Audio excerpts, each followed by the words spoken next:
अच्छा, वो जितने भी लोग थे जिन्होंने गुरुजी के रहते सहते नाम ले लिया, ये बात है उनकी, वो तो यहां से पार हो जाएंगे। फिर गुरुजी के यहां से जाने के बाद चाहे 2 घंटे बाद ही अगर कोई नाम ले रहा है डीवीडी से या टीवी से, गुरुजी मान लो शाम को 4 बजे गए सतलोक, और 2 घंटे बाद फिर लोगों ने प्रेरित होकर, हो ये तो भगवान थे, परमात्मा थे, बाद में तो सभी मान जाएंगे, तुरंत भागेंगे फिर नाम दीक्षा लेने के लिए। तो गुरुजी के सतलोक जाने के 2 घंटे बाद, कहने का मतलब है उसके बाद जितनी भी आत्माएं धरती पर दीक्षा लेंगी आने वाले 1000 साल तक, क्योंकि 1000 साल मार्ग चलेगा, काल को नींद में सुला देंगे।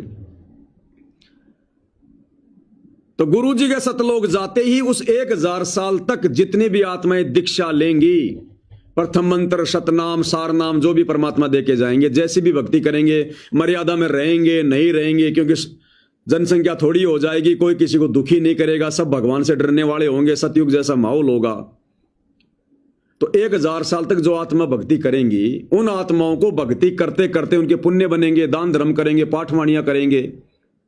जैसे गरीबदास जी ने लोगों को वाणियां सुनाई, लोगों को केवल ये मतलब यज्ञ करवाई, फिर नानक जी के रूप में परमात्मा ने वाणियां शुरू करवा दी, लोगों से दान धर्म करवाया, उसके प्रतिफल में उनको मनुष्य जन्म मिले।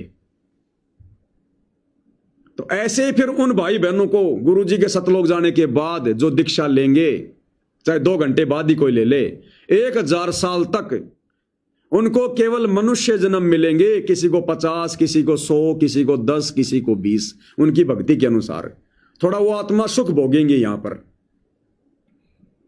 और 1000 साल के पीरियड में पार तो होंगे नहीं, वो भक्ति वो करते रहेंगे।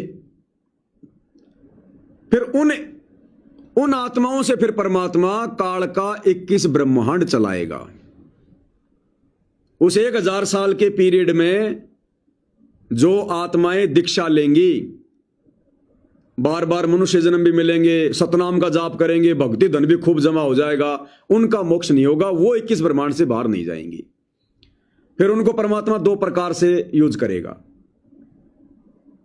फिर उन्हीं में से परमात्मा 33 करोड़ देवी देवता बनाएगा, 9 नाथ 84 सिद्ध बनाएगा।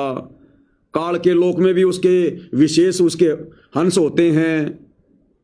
कोई मिनी सतलोक में जाएगा, सॉरी मिनी सतलोक नहीं, जो काल ने जो बना रखे ना 4 लोक धोखा देने के लिए, अलख लोक, अगम लोक, अनामी लोक और सतलोक। जिसकी जैसी भक्ति होगी वहां जाएगा, दूसरे ब्रह्मांडों में जाएगा। और इस 1000 साल के पीरियड में जो अच्छे भगत होंगे, दृढ़ भगत होंगे, यानी जो जैसी भक्ति करेगा भक्ति धन तो होगा ही, फिर वो कलयुग के एंड में सुरक्षित बचेंगे। जब वो निकलंक आएगा मारने के लिए, तलवार लेके घास की तरह लोगों को काटेगा, सबको मारेगा। तो इस 1000 साल के पीरियड में जो अच्छी भक्ति जो कर लेंगे उनको बारंबार मनुष्य जन्म मिलेंगे। कलयुग के एंड में भी उनको मनुष्य जन्म मिलेगा। इस 1000 साल के पीरियड में भक्ति करने वालों के अंदर लास्ट में लाखों साल बाद भी धार्मिकता रहेगी, भक्ति की चाहत रहेगी। तो उनको परमात्मा नहीं काटने देगा, वो कल की उनको नहीं मारेगा, उसको दिखाई दे जाएगा स्पष्ट कि इनके पास में भक्ति है, ये अच्छी आत्मा है। उनको वो हाथ नहीं लगाएगा मालिक के विधान अनुसार, बाकी सबको घास की तरह काट के पूरी पृथ्वी को नष्ट कर देगा। फिर गुरुदेव ने क्या बताया, फिर लास्ट में छोटी छोटी हाइट हो जाएगी। फिर वो आत्माएं फिर पहाड़ों पे रहेंगी, बिल खोद के रहेंगी, कष्ट तो भोगना पड़ेगा, समस्या तो सारी रहेगी उनके सामने। समय भी बहुत ज्यादा खराब होगा, ढंग से खाने पीने को नहीं मिलेगा। फिर उन्हीं आत्माओं को लेकर दोबारा से फिर सतयुग शुरू होगा। वो ऊंची जगहों पे चले जाएंगे, पूरी पृथ्वी पर पानी पानी हो जाएगा, परमात्मा ने बताया ना ऐसा। फिर वो पहाड़ों पर रहा करेंगे, फिर धीरे धीरे जंगल हो जाएंगे, पेड़ पौधे बनेंगे। दोबारा फिर क्या होगा, फिर उनसे जो बच्चे उत्पन्न होंगे, फिर उनकी हाइट बढ़ती जाएगी बढ़ती जाएगी। फिर वो माता पिता तो छोटे होंगे और बच्चे उनके लंबे होते जाएंगे।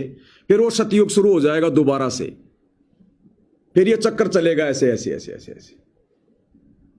तो देख लो भाई और बहनों कितनी लंबी प्रोसीजर है। देखो दास ने जो भी कुछ बताया है मैंने कोई अपनी आंखों से नहीं देखा है, मैं आज से पहले भी आज भी वही बोलता आ रहा हूं जो गुरुजी मुझे प्रेरणा करते हैं, जो गुरुजी ने कहीं ना कहीं अपने सत्संग में उन चीजों का संकेत में जिक्र किया हुआ है। आगे से आगे बहुत सारी चीज ऐसी होती है मुझे नहीं पता, परमात्मा तुरंत दिमाग में डालते हैं, दास आपके सामने रख देता है।